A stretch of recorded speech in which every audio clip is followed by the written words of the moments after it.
Hey, Miran, I'm going to try and give my own perspective on the way American politics is working.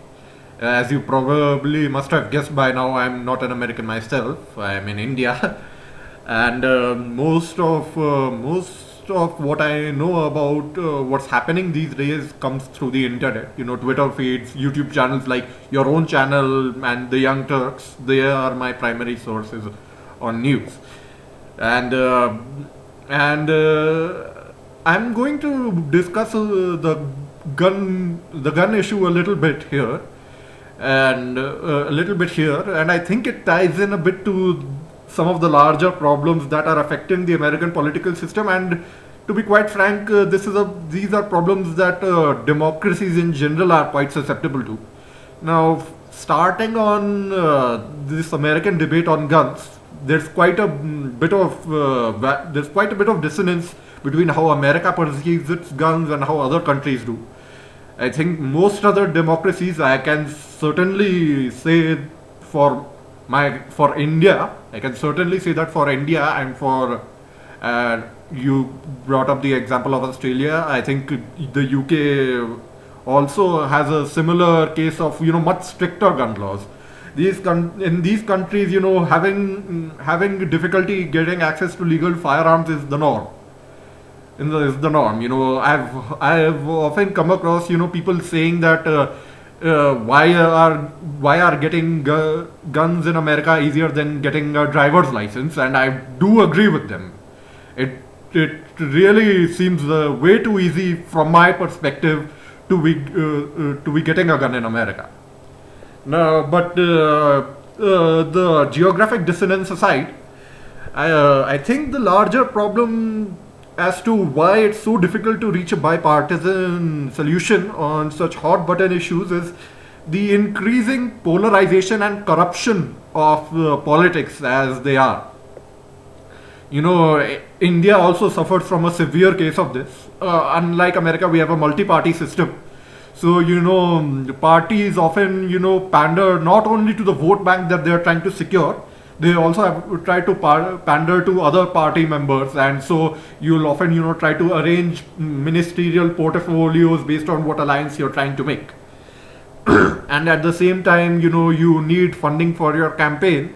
So you cut deals with donors, so that they can make donations, so that they can support you, making it easier for you to get your message across to the voters.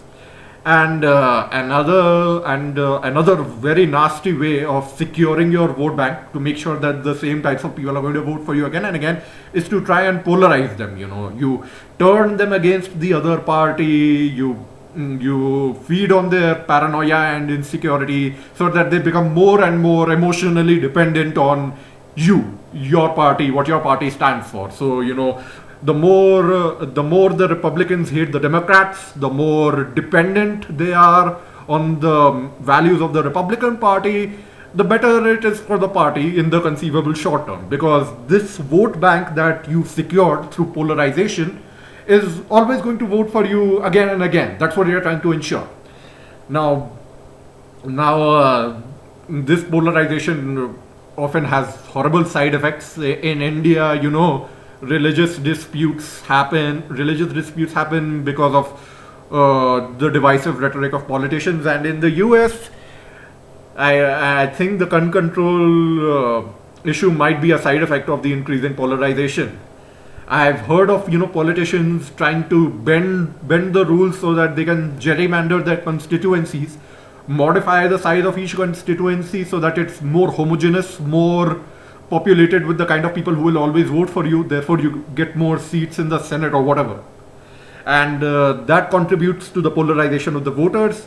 To pander to these polarized voters, you get more extreme candidates, and these extreme candidates polarize the voters even more, and there's a vicious cycle going on. So that's why I think people are becoming less and less amenable to compromise these days, because they've gone so far in dividing the vote bank that they have to present the most extreme viewpoints possible to make sure that they get their votes.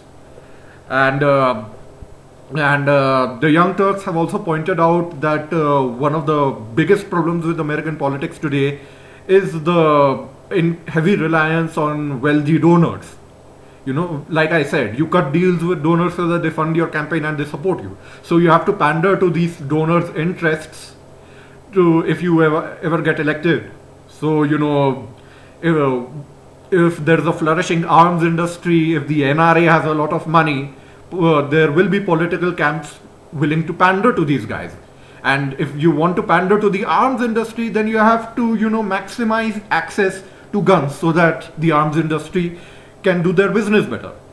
So that leads and as long as you have a vested interest in maximizing firearms interests, you can easily get blinded to the horrible problems that too much of gun access is causing. And you'll be less amenable to compromise because you're too busy thinking about the interests of these donors who want you to stick to this policy position. So that's what I think.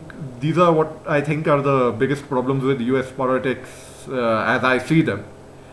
I know that my perspective is limited, and a lot of it is shaped by what you say and what other YouTube channels say. But anyway, I hope you found something of value in what I had to say. Nice talking to you.